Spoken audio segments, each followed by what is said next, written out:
The max. What's the max? What's the max a man should be paying for child support?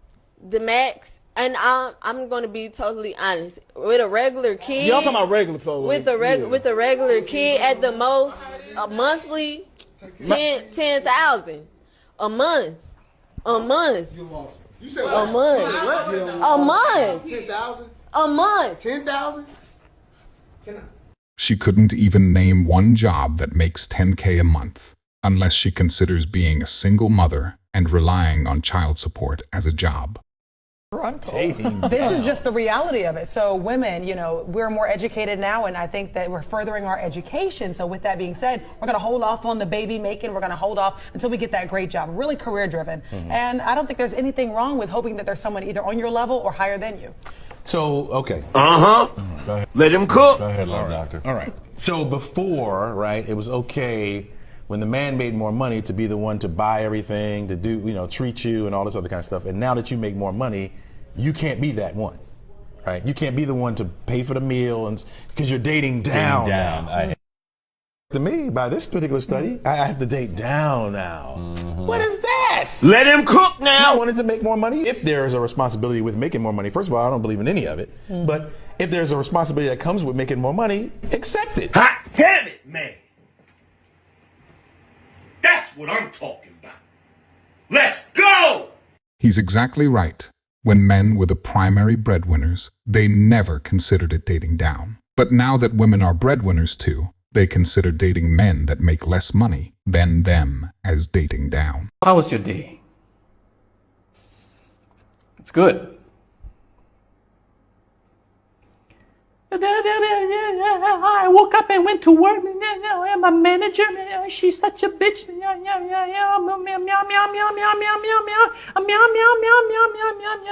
Lunchtime, iced lemon tea. It was so good. Then I saw this dress online. It was so pretty. Yeah, today was actually quite good. Oh, did you see the Blackpink concert? Did you like it? Yeah, but actually, I think today was actually quite good. How much an alpha man, and I'm only talking the real men, should be spending on a wedding ring. Oh, this ought to be good. I was always taught, at least in my circle. According to your circle. A circle which is basically you and a bunch of your friends magically pulling some number out of your ass that you've decided is what needs to be spent. I wonder what that number's going to be. Let's find out, shall we? That a guy should spend 3 months of his salary on the wedding ring. So if you're making about $100,000 a year, what is it, divided by 12 times 3 should be about, like, what, 25,000? Yeah, that sounds about right. 3 months of his salary. So a quarter of his entire income for 1 full year. For a meaningless rock that really has only one value. For you to lord over your girlfriends trying to outdo them. As in, my boyfriend's better than yours because he spent more money on. And they say it's all about love and companionship. Please. Let's be honest. It's all about the Benjamins, baby. Nothing more, nothing less. You know it, I know it, and she obviously knows it. Because that's what she's telling us. Oh, what? You don't believe that? Well... I mean, it's a wedding ring. It's what she's going to have on her finger forever. You better invest in that. I mean, honestly, if you're not making over $100,000 a year, you have no right to be married. I'm sorry. It is what it is. Is this where I say I told you so? All right, now that we've heard her side, let's hear what a real man actually should spend on an engagement ring. The amount is, drum roll please, 0. You shouldn't spend 1 frickin' cent on an engagement ring for a woman with expectations like this. Because as I said, she doesn't care about you. She doesn't care about having a relationship. She cares about one thing and one thing only. Status in the form of money. And the best way, probably the only way she can get that status, is by extracting as much as she can from your wallet. She's never going to care about you as a human being. She's never going to treat you as anything more than a walking ATM. Which is why she's flat out saying that as a man, if you're not making $100,000 a year, you aren't worthy enough to be married. I wonder, though, does she hold herself to that same standard? Does she demand that women like her bring to the table a minimum salary of $100,000 a year?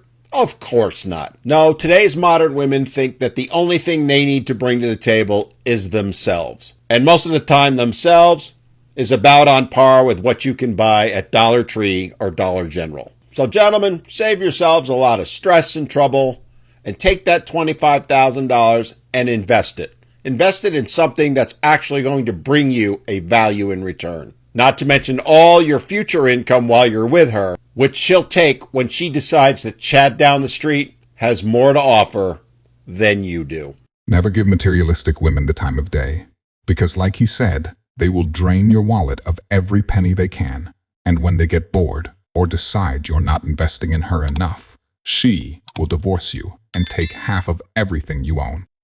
Ladies, do not ever date the ugly guy. Well, there's something indeed to be said for putting a person's shallowness on full display. I know, he's nice, he's funny, he is so into you, he's so much fun. Right now, he is. He has to be all of those things right now because he knows he's got a face for radio, so he better work on that charm. Right, because they couldn't have possibly anything else to offer. Gonna date you, this woman who seems pretty far out of his league, right? A woman who also treats him really well with dignity and kindness. So what exactly is the problem here? He's gonna start thinking, you know what? Maybe I've got a lot to offer. Oh, heaven forbid someone actually gains some self-confidence. You treat a mediocre man like a king, he actually starts believing he's a king. What I'm hearing so far is that a person shouldn't be treated well unless they measure up to a certain standard of attractiveness in a relationship. And he goes out there to spin the block to see if he can get even better than you. He won't. He won't. He'll find a lot out there, maybe a couple crazy gals or two. Because apparently, only crazy individuals would date someone who isn't conventionally attractive, right? Date the hot guy instead, seriously, because they never ever actually become assholes. They don't have those same feelings of shame and defectiveness, that insecurity like the ugly guy. I almost can't believe what I'm hearing, but believe it or not, there are individuals out there that actually believe you can tell everything you need to know about a person based just on what they look like. Will never ever ever win with the ugly guy. And sometimes what is most unattractive about a person is their personality.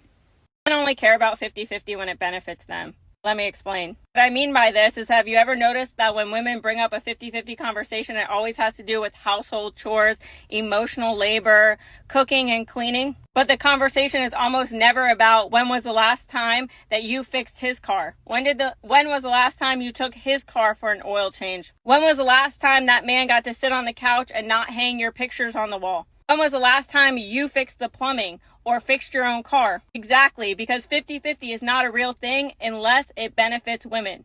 So let me get this straight. Women have added all of this emotional labor and all of these house chores while he's been working. And what does he get in return? He gets lukewarm effort. He gets lack of loyalty. He gets nagging. He gets a bad attitude. He gets a woman that doesn't value the relationship and doesn't take pride in taking care of a family or him. Women will almost never acknowledge a man's labor in the relationship because it's expected. But when he expects her to cook and clean, oh no, now it's a problem. And you see this a lot when women go to get divorced. The only other time that women give a fuck about 50-50 is when you're going through a divorce. Again, because it benefits them. So it's just crazy to me that this is still a conversation, because if you truly believed in 50-50, that man wouldn't have to add more to his plate while you simply sit back and do the same things that you've always been doing. Okay, bye.